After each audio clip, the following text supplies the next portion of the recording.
안녕하세요. 네, 토요일 날 멀리 들어오셨죠? 저희가 좀 멀어가지고 바움이라는 업체 임영건이라고 하고요. 오늘 교육은 일단 한 3시간 정도 진행할 건데요. 첫 번째 시간은 환기 관련된 기본적인 내용들 말씀 좀 드릴 거고요.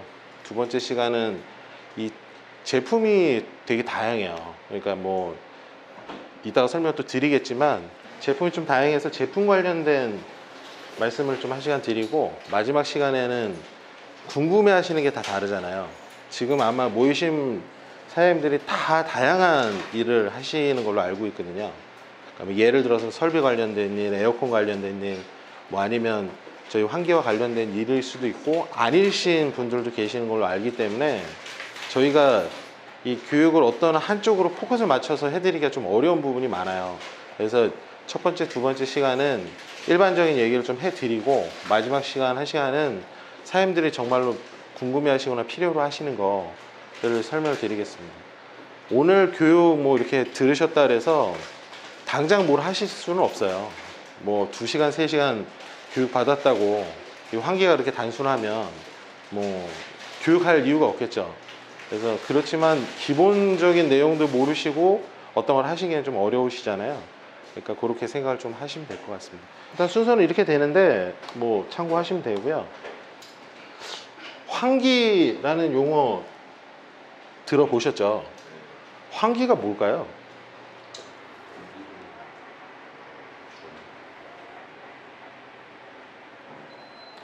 공기를 공기는 아시잖아요. 그러면 공기청정기도 아시죠? 그럼 환기는 뭘까요? 환기. 예, 저희가 환기라는 거에 대해서 일단은 좀 얘기를 하고 가야 될 것 같습니다. 그럼 환기는 쉽게 말씀드리면 실내, 여기 이제 정의가 나오지만 뭐 실내 청정도, 쾌적함을 유지하기 위해서 이렇게 공기를 순환시켜주는, 외부에서 공기가 들어오고 나가고 하는 이런 현상들을 환기라고 하는 겁니다. 그러니까 우리 쉽게 얘기해서 공기청정기는 많이 쓰시고 잘 아시니까, 공기청정기랑 뭐가 단적으로 다를까요?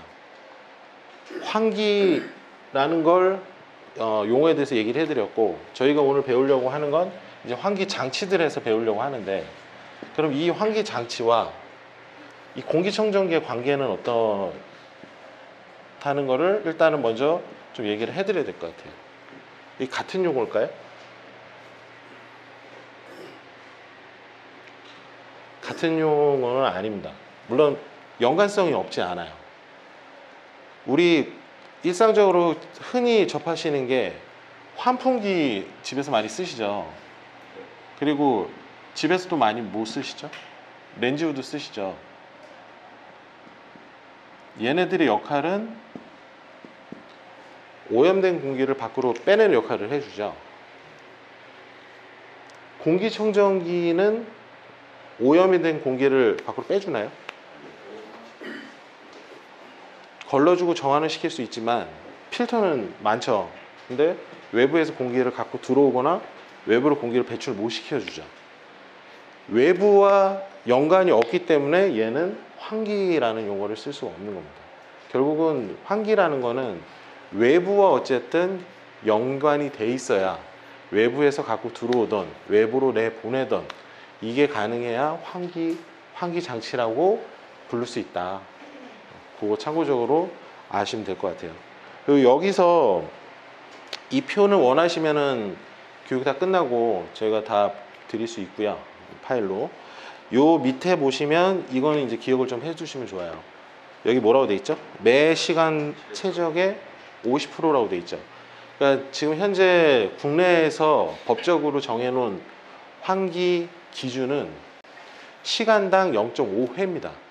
그러니까 2시간에 한 번, 2시간에 1회 환기가 되게끔 해주는 걸 법적으로 정해놓고 있어요. 그래서 최근에 뭐 2006년도에 이제 법이 제정이 됐는데, 공동주택법에 의해서 공동주택 100가구 이상은 무조건 환기장치, 의무적으로 강제 환기장치를 놓아야 되는 게 2006년도에 제정이 돼서 지금 공동주택들은 다 환기장치가 들어가 있다 보시면 되고요. 특히 2018년도에 또 법이 또 한 번 개정이 돼서 지금은 이제 30세대 이상은 다 의무적으로 설치를 하게 돼 있습니다. 그럼 이따가 또 설명 한번 드릴 건데요. 어쨌든 그래서 현재는 그 공동주택들은 대부분 환기장치가 의무적으로 들어가 있고, 그 공동주택에 들어가 있는 환기장치를 정할 때 선정하는 기준이 시간당 0.5회라고 알고 계시면 됩니다.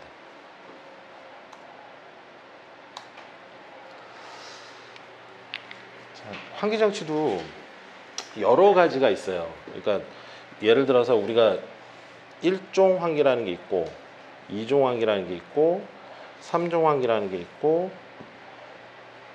그러면 어떤 얘기냐, 우리 1종이라는 게 쉽게 설명을 드리면 우리 자동차도 뭐 개솔린이 있고 뭐 디젤이 있고 뭐 하이브리드가 있고 여러 가지가 있잖아요. 환기장치도 좀 비슷한 개념들이 있다는 겁니다. 근데 1종은 급기와 배기가 다 되는, 그러니까 외부에서 들어오기도 하고 외부로 내보내기도 하고 요게 같이 되는 걸 1종 환기라고 합니다. 그래서 우리가 흔히 얘기하는 오늘 이제 배우러 오신 전열 교환기가 여기에 이제 다 해당이 되는 거고요. 이 표를 보시면 잘 나오는데요.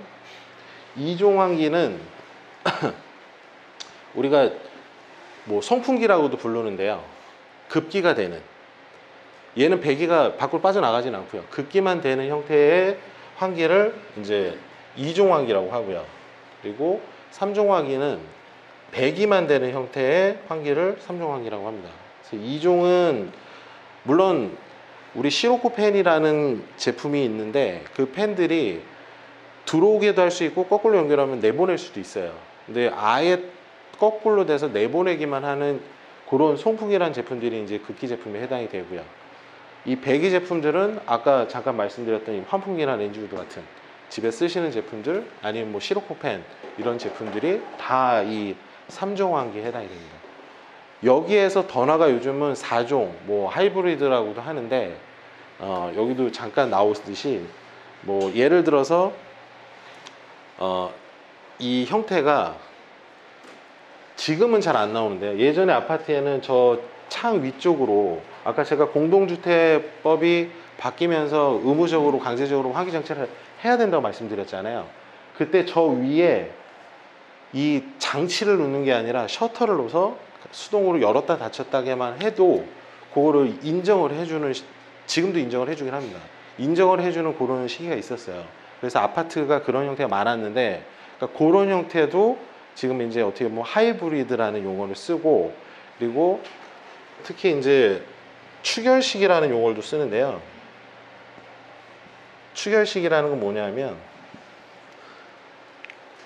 우리가 이 1종에서 있는 급기, 배기, 이 전열교환기 형태는 이따가도 설명을 드리겠지만 들어오는 급기와 나가는 배기가 이 배관 자체가 통로가 별도로 있어요. 근데 요즘 이제 추결식이라고 나오는 제품들은 이 통로를 한 개로 만들어 놨습니다. 그래서 일정한 시간 간격을 통해서 들어오고 또 일정한 시간 간격을 통해서 밖으로 나가고, 그러니까 이런 형태의 제품들도 지금 나오고 있는 추세이기 때문에 이런 제품을 추결식 제품, 뭐 하이브리드 제품이라고도 합니다.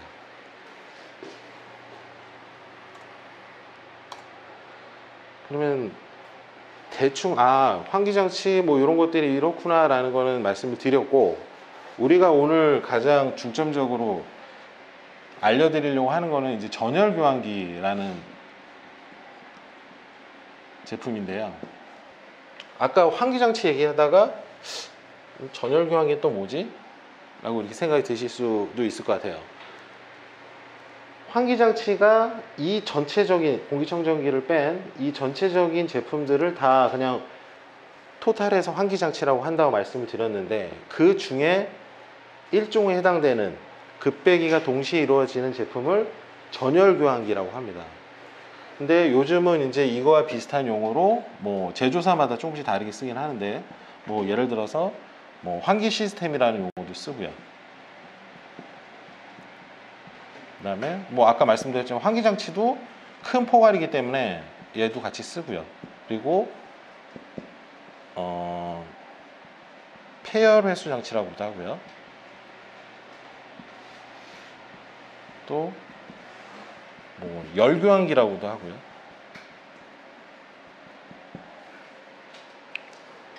여러 용어를 씁니다. 그러면 이 용어들이 다 다르냐? 사실은 같은 용어들을 쓰고 있는 거거든요.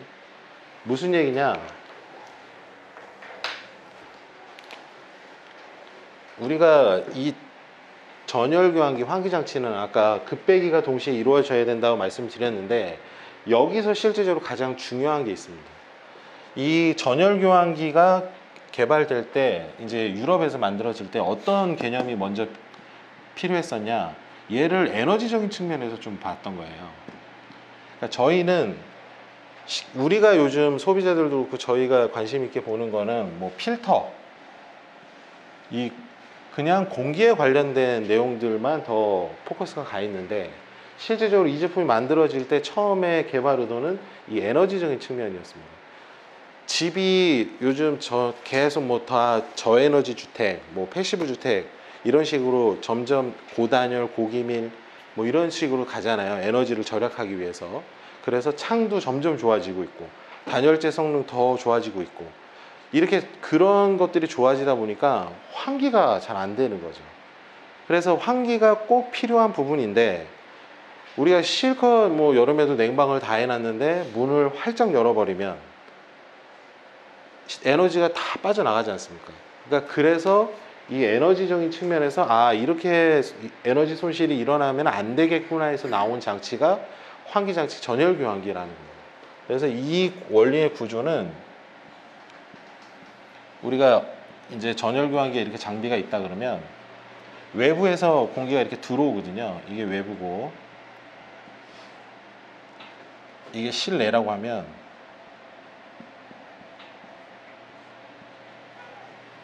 외부에서 공기가 이제 들어옵니다. 그걸 이제 급기라고 아까 말씀드렸는데, 그리고 외부의 공기를 빼내는 곳이 또 있겠죠. 이 배기라고 하고요. 실내에서 이제 공기가 이렇게 들어오면 이 환기장치의 기본적인 큰 두 가지 기능은, 일단은 필터 역할을 해줘서 신선한 공기가 실내로 들어가게끔 해주는 게 첫 번째 목적이고, 두 번째는 에너지적인 거를 세이빙 해주는 게 두 번째 목적이 있는 겁니다. 그래서 구조가 외부에서 들어오면 1차적으로 이제 필터를 두 단계를 거칩니다. 그래서 앞단에 이제 프리필터, 그다음에 뒷단에 뭐 미디엄 내지 우리가 흔히 얘기하는 헤파 필터가 여기 들어가 있어서 필터링을 한번 해주고, 외부의 신선한 공기를, 그리고 여기에 이제 이 형태에 있는 게 이제 전열 교환 소자라는 건데요. 이 전열 교환 소자를 거쳐서 여기서 에너지적인 거를 세이빙해서 필터를 다시 한번 거쳐서 실내로, 이게 실내 급기고요. 실내 배기고요.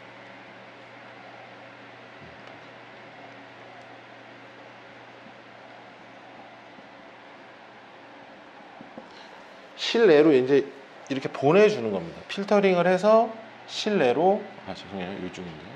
실내로 이렇게 보내주는 거고, 실내에 나쁜 공기, 우리가 실내에 있으면 이산화탄소도 생기고 사람은 호흡을 하니까요. 그리고 뭐 VOC도 있을 수 있고 라돈도 있을 수 있으니까 이 나쁜 공기를 실내에서 밖으로 이제 빼주는 거죠. 빼줄 때도 필터를 한번 거칩니다. 여기에 프리필터가 한 장 들어가 있는데요. 이 필터를 거치는 이유는 이 전열교환 소자를 보호해주기 위해서, 수명을 좀 오랫동안 쓸 수 있게 해주기 위해서 필터를 한번 거쳐서 내보내는데, 이 과정에서 이 전열교환 소자의 역할은 에너지 세이빙 목적이고, 이게 어떤 구조를 가지고 있냐,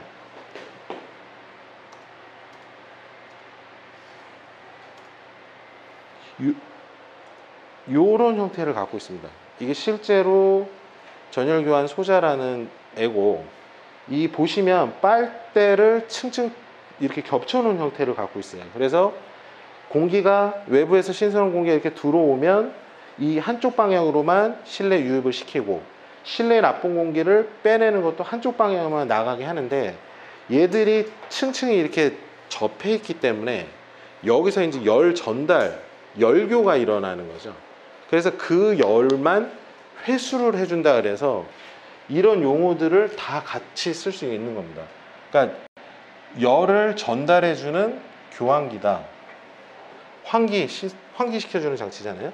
그리고 폐열, 버려지는 열. 예를 들어서 이게 겨울철이라면 외부는 뭐 한 0도씨 뭐 이런 식으로 될 것이고 실내는 난방을 하니까 20도씨 이상이 될 거 아닙니까? 그러면 얘네 둘이 나가면서 찬바람, 신선한 찬바람이 들어오는 걸 버려지는 따뜻한 바람을 좀 열만 입혀주면 폐열을 회수해주는 개념이 되잖아요. 그래서 폐열 회수 장치라고도 부르고 열교환기라고도 부르는 겁니다.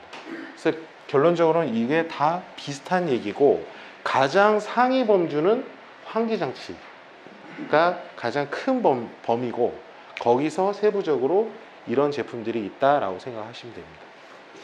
이따가 카다로그에서도 한 번 더 말씀을 드릴게요. 그래서 제가 여기 표에 나와 있는 거 지금 실내 관련해서 들어오고 나가고 요 외부에 관련해서 들어오고 나가고 말씀드렸던 거 여기 내용이 다 있습니다. 그리고 이따가 흰펠 카다로그 보시면 흰펠 카다로그에도 이런 설명이 있어요. 그러니까 그것도 말씀을 드릴게요.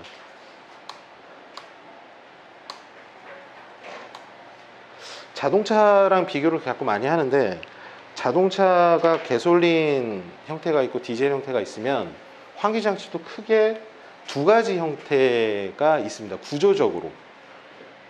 그러니까 자동차의 엔진이 차이가 있듯이 환기장치도 그런 구조적인 차이가 있는 게 첫 번째로 대표적인 게 우리가 아까 보셨던 판형 전열 교환기가 있고요. 그 다음에 로타리, 환형이라고 하는 형태의 전열 교환기가 있습니다.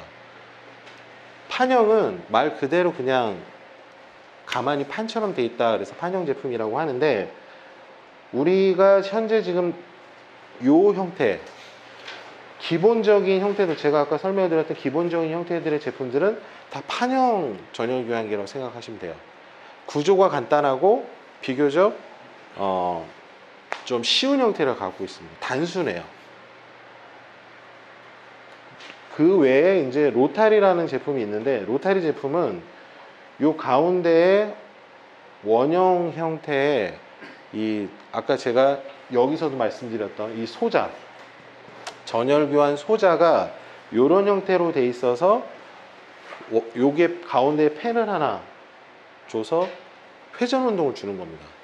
그러니까 운동 에너지를 만들어서 임의적으로 이제 강제로 돌려주는 형태의 제품이 환형 제품인데 두 제품이 장단점이 많이 달라요.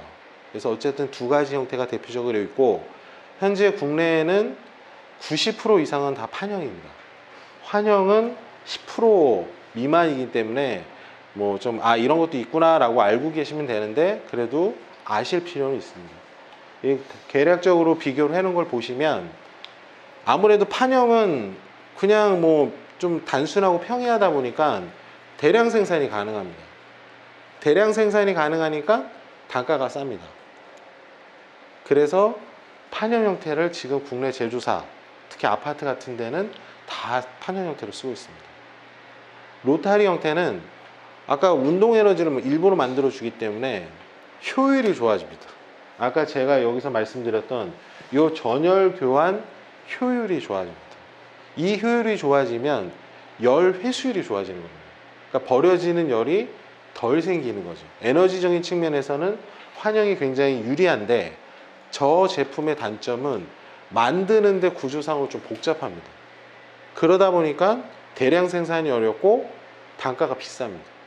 그래서 국내에서는 뭐 일부 쓰긴 하는데 특히 뭐 패시브 주택이라든지 이런 쪽에는 많이 쓰지만 아파트나 이런 형태에서는 많이 쓰지 않는다. 그래서 그런 내용에 대해서만 알고 계시면 됩니다. 그래서 대략적으로 비교표가 있으니 나중에 참고하시면 돼요.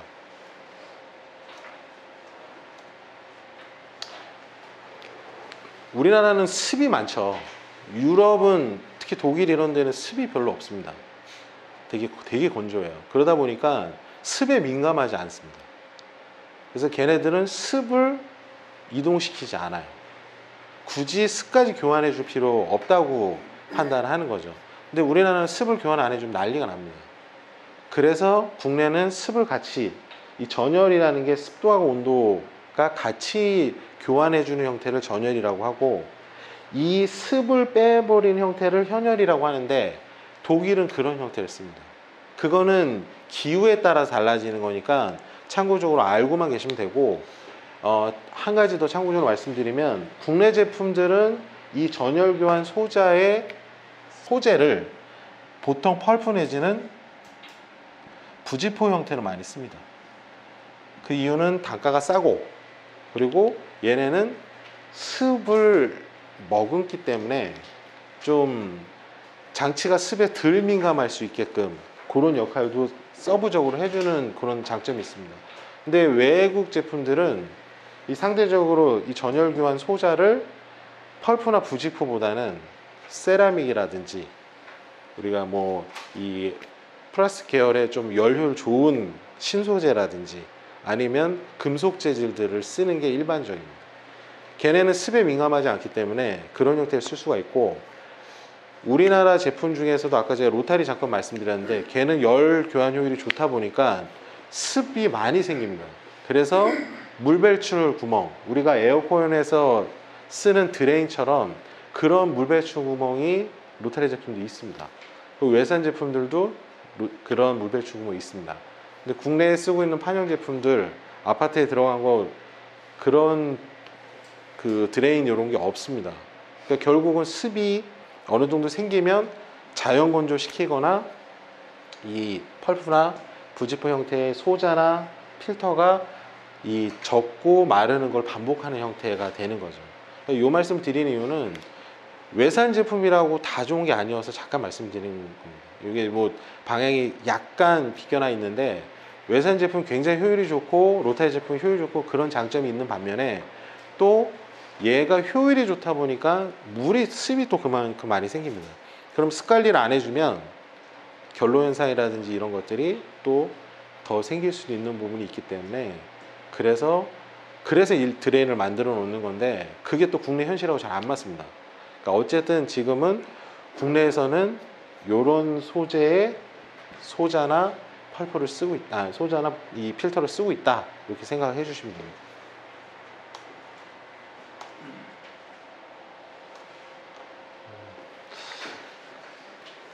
자, 그러면 이제 요게 이제 기본적인 개념에 대해서 설명을 드린 거잖아요. 그럼 우리가 실제로 이것도 기본적인 개념 중에 뭐 한 가지긴 하지만, 전열 교환기가 대략 환기장치가 이런 거는 알겠는데, 그러면 환기장치를 우리가 선정해 주는 데 있어서 가장 중요한 거는 아까 제가 시간당 0.5회라고 하는 환기량인데, 그 양을 가지고 그러면 뭐 예를 들어서 내가 어떤 주택 공간 내지는 아파트 공간 아니면 상가 공간 같은데 이 환기장치를 적용하고 싶은데, 그 적용하는 기준은 어떤 게 있는지에 대해서도 좀 알아보실 필요가 있을 것 같아요. 그래서 요 부분은 그런 내용입니다. 그러니까 우리가 환기량을 어떻게 책정하느냐, 이건 크게 이제 두 가지 기준이 있습니다. 첫 번째로는 인원을 가지고 판단하는 기준이 있고, 두 번째로는 면적을 가지고, 공간을 가지고 판단하는 기준이 있습니다. 그래서 우리 성인은 30이라는 기준을 놓고 그냥 판단을 합니다. 30 cmH. 여기서 cmH는 잠깐 설명드리고 가겠습니다. 이 cmH라는 거는 앞에 C는 이 환기 횟수를 나타냅니다. M은 최적을 뜻하고요. H는 시간입니다. 그래서 다시 정리하면 시간당 최적 공간의 환기 횟수입니다. 환기량이라고 하셔도 됩니다. 더 쉽게 표현을 해드리면, 예를 들어서 우리가 10평짜리 공간을 한번 보겠습니다. 그러면 10평짜리 공간에 얼마만큼의 환기량이 필요한지, 10평이면 우리가 바닥 면적으로 환산하면 3.3을 곱해주죠. 대략. 그리고 일반적인 요즘 주거 형태의 그 건축물들이 평균적으로 2.4m 정도 높이가 됩니다. 그러면 물론 이제 다 다르니까 다른 거는 그때마다 이제 곱해 주시면 되고요. 그러면 요거를 계산하면 부피 최저 메다 세제곱이 나오죠. 맞나요? 요건 아시죠? 그러면 10평 공간에 대략 얼마 나오죠? 제가 계산 대충 안 해봤는데 대략 이건 정확하지 않아도 되니까요. 대략 한 80 정도 나올 겁니다. 계산해 보시면. 그러면 메다 세제곱 루베라고 하잖아요. 최적에 대한 기준이 나왔습니다. 그러면 아까 환기량 환기 횟수 우리 시간당 어떻게 하기로 했죠? 법적으로 어떻게 정해놨다 그랬죠? 아까 돌아가면 시간당 0.5회라고 기억나십니까? 그러면 0.5 곱하기 80 메다 세제곱 곱하기 1시간 기준이니까요. 1시간 하면 이거 얼마 나오죠? 대략 40 CMH가 나오죠. 이해되시나요? 10평짜리 주택 거주 공간에는 40 CMH짜리 장비를 쓰면 되는 겁니다. 얘보다 큰 애 쓰면 되는 거죠. 지금 일반적으로 50 CMH부터 장비가 나오거든요. 그래서 10평짜리 공간에는 40 CMH 제품을 쓰면 됩니다. 그러면 이게 이제 30평으로 바뀌었다. 예를 들어서 그럼 몇이죠? 곱하기 3 하면 되겠죠. 비슷한 기준이라면. 그럼 120이죠.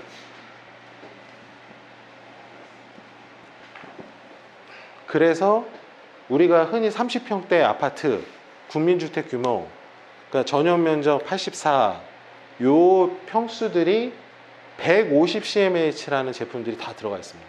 그게 요 기준으로 따진 겁니다. 그러니까 요거의 이 면적 공간에 대한 기준으로 했을 때 이런 기준을 적용을 받는 거고요. 물론 지금 말씀드리는 건 다 주거에만 해당됩니다. 주거시설. 상업시설은 이따가 잠깐 또 다시 말씀드릴게요. 인원으로 따질 때는 30씩 곱해주면 됩니다. 우리 집에 4명이 살고 있다. 그럼 120입니다. 5명이 산다. 150입니다. 근데 아파트를 지을 때는 모르잖아요. 2분이 사실지 5분이 사실지.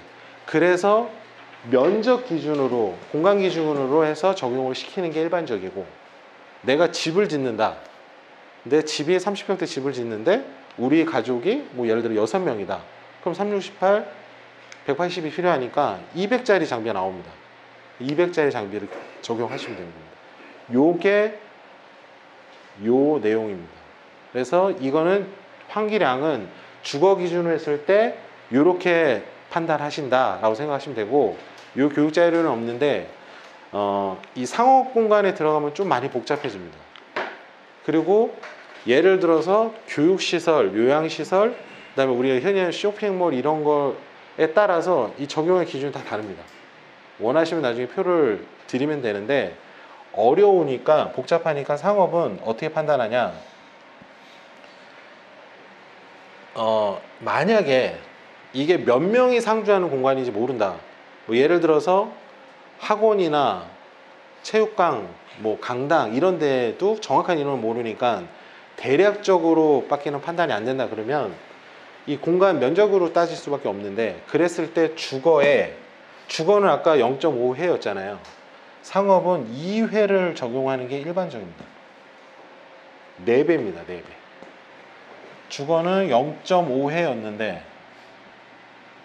우리 상업은 2회가 적용하는 게 일반적이고 인원은 마찬가지로 30을 적용하셔도 되는데 상업에서는 가장 적게 봤을 때가 29 기준에 따라서 이제 뭐 다중이용 시설도 여러 형태가 있지 않습니까?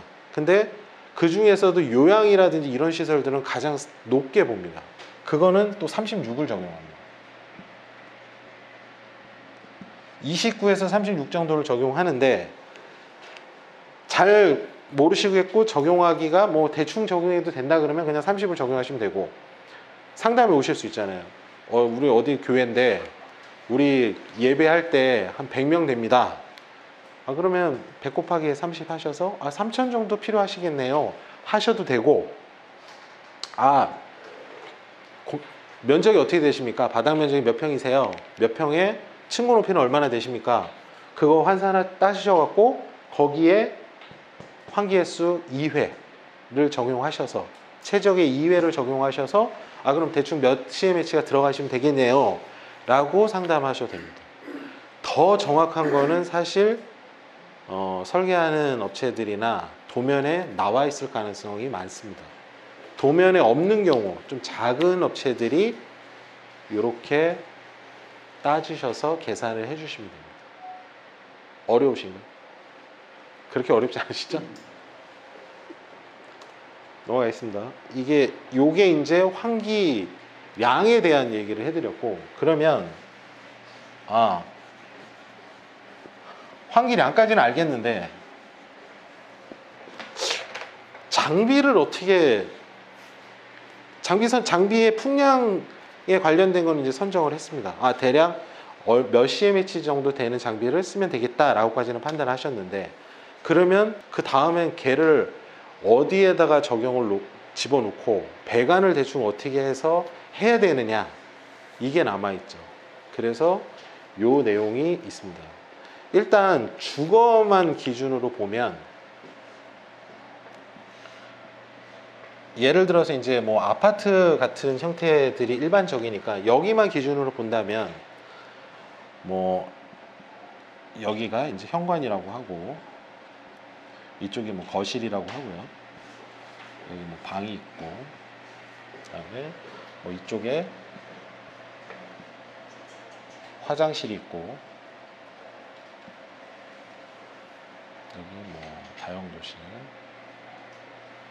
주방, 뭐 이런 형태로 대략 있다라고 한번 보겠습니다. 뭐 방이 더 있을 수도 있고요. 방이 뭐 3개일 수도 있고, 그거는 뭐 집마다 형태가 다 다르니까요. 대략적으로 뭐 이렇게 있다고 했을 때 방이 그냥 3로 방, 거실 이렇게. 장비는 요즘 지어지는 아파트들은 대부분 실외기실이라는 게 있습니다. 그래서 실외기실에 장비들이 대부분 들어가 있어요. 그래서 별로 고민할 필요가 없습니다. 근데 그런 현상만 걸리지가 않죠. 장비를 내가 어디에 선정을 해줘야 되는데, 장비를 가장 많이 넣는 데는 일단은 실외기실이나 창고 같은 데 일단 가장 선호를 합니다.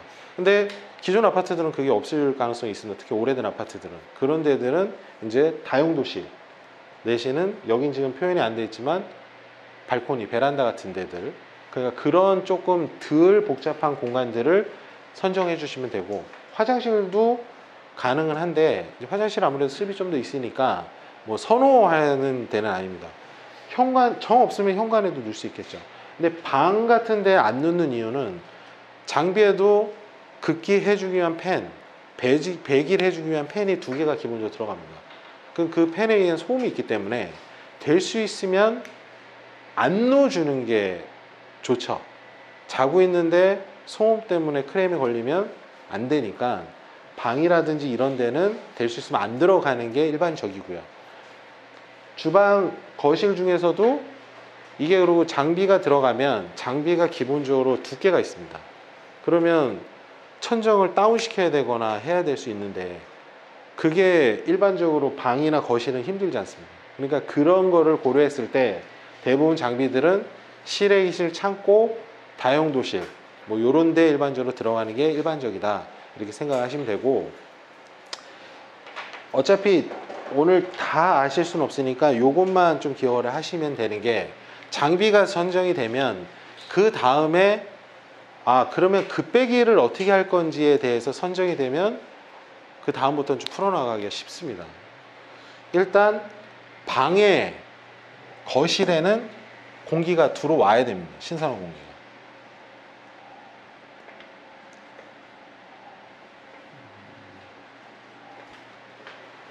사람이 자거나 앉아 있거나 머무르는 곳에는 신선한 공기를 넣어주시는 거고요. 사람이 이동하거나 오염된 공기가 발생될 만한 곳에는 빼주는 겁니다. 그러니까 이렇게 지금 파란색으로 표시하는 데는 급기 들어오는 거, 그리고 이 빨간색으로 표시하는 데는 배기. 다용도실도 오염된 공기가 나올 수 있고요. 주방도 뭐 나올 수 있으니까. 물론 이 지금 제가 잡아드린 형태가 건설사 내지는 그 하시는 분들에 따라서 좀 다릅니다. 근데 이거 크게 상관없다 그래요. 여기에 배기를 잡나 요 복도 라인 중에 잡아주나 생각보다는 환기가 시간이 지나면 크게 영향을 받지 않는답니다. 그러니까 예전에는 이거에 좀 민감했어요. 이 급배기 위치 잡는데 이 가장 멀리 띄워 놓으려고 하는 게 일단 기본이긴 하지만 요걸 좀 민감하게 생각을 했는데 이게 몇 번의 이제 시간도 오래됐고 계속 연구를 해보니 이 디퓨저 위치, 이거 저희 이제 디퓨저라고 하거든요. 이 디퓨저 위치가 좀 달라져도 전체적인 공기 흐름이나든지 환기에는 큰 문제가 없다라는 게 요즘 일반적인 얘기들입니다. 그러니까 어쨌든 기본은 이겁니다. 사람이 활동하는 공간 중에 머무르거나 앉거나 자거나 쉬는 공간은 넣어주시면 되는 거고요. 이동하거나 오염된 공기가 발생될 만한 곳들은 빼주시면 된다고 생각하는 게 기본 개념입니다. 그렇게 잡아주면 장비 위치는 아까 말씀드렸듯이 어딘가 선정이 됐을 거 아닙니까? 뭐 다용도실이면 다용도실에 선정이 됐고 그 다음에 디퓨저 위치들이 이렇게 선정이 되면 배관을 내가 어떻게 갈 건지만 고민해 주면 됩니다. 그러니까 거의 큰 그림은 다 잡으시는 거죠. 물론 뭐 룸콘 예를 들어서 껐다 켰다 해야 되는 룸콘이 필요하기 때문에 룸콘 위치를 잡는 건 이거는 조금 큰 문제가 아니라는 거죠. 요 정도까지가 크게 일단은 생각하셔야 될 개념이다 이렇게 보시면 됩니다. 그래서 여기에도 그런 개념에 대해서 나와 있는데 여긴 좀 다른 게 있습니다. 이건 지금 주택 기준으로 뽑아놓은 거기 때문에 주택에서는 그러니까 이제 패시브 저에너지에서는 이 요것만 말씀드릴게요. 방에 배기를 지금 안 잡았습니다. 없죠. 이 빨간색이 이제 좀 여기서 극기로 표현이 되어 있는데 어쨌든 이 배기 빼내는 걸 안 잡아놨습니다. 이 왜 그러냐? 주택은 이 집 전체를 좀 봅니다. 이 아파트라든지 이런데 이거 LH 거의 시방하고 비슷하거든요. LH는 요 실 개념으로 많이 봅니다. 방에서 나와서 방에서 끝나는 이런 개념을 많이 따지고 이 주택은 집 방에서 시작하더라도 저 말단 끝까지 가야 된다고 보는 게 일반적인 패시브라든지 이런 데 보는 개념입니다. 그래서 여기 나온 애가 퍼져 나와서 문이 닫혀 있으면 못 나오잖아요. 문 밑에 요즘 턱을 안 줍니다. 그리고 패시브에서는 무조건 뭐 30cm를 이격해라 뭐 이렇게까지도 얘기를 합니다. 그러니까 이 밑으로 흘러나온 공기가 퍼져 나가서 여기 이런 데로 빠져나간다는 거죠. 그래서 어쨌든 개념이 좀 다르긴 한데 이것도 최근에 어느 학교에서 연구를 해보니 실험을 해보니 얘나 사실 큰 차이가 없더라. 그래서 지금은 그냥 LH 그다음에 아파트에서 많이 쓰는 방식으로 많이 설계를 한다 이렇게 생각하시면 됩니다.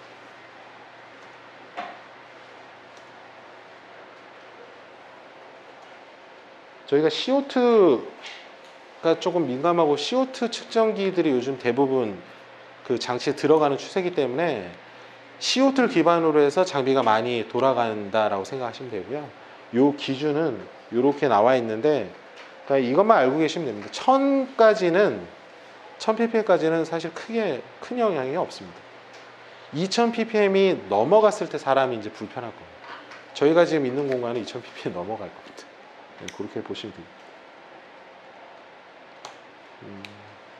그러니까 패시브 주택이라는 게 이제 요즘 저에너지 주택 뭐 이런 것들이 요런 요소들이 있습니다. 단열이 잘 돼야 되고 기밀이 잘 돼야 되고 창도 좋은 거 써야 되고 뭐 열교 없는 그러니까 얘네들은 일단은 철제를 쓰는 거를 굉장히 싫어하는데 철제를 쓰더라도 그 철제가 다른 자재랑 닿지 않게끔 보강을 해줍니다. 보온을.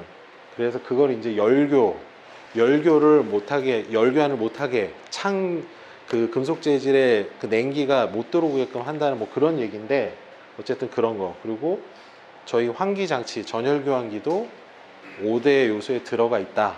그래서 환기는 점점 중요하게 여러 곳에서 건축 쪽에서는 취급을 받고 있다 이렇게 생각해 주시면 됩니다. 여기까지 해서 기본적인 건 말씀을 대부분 드렸고요. 한 좀 쉬셨다가 이제 제품에 대해서 좀 말씀을 드리고 그리고 마지막 시간에 질문 받겠습니다. 10분간 쉬겠습니다. 네. 네.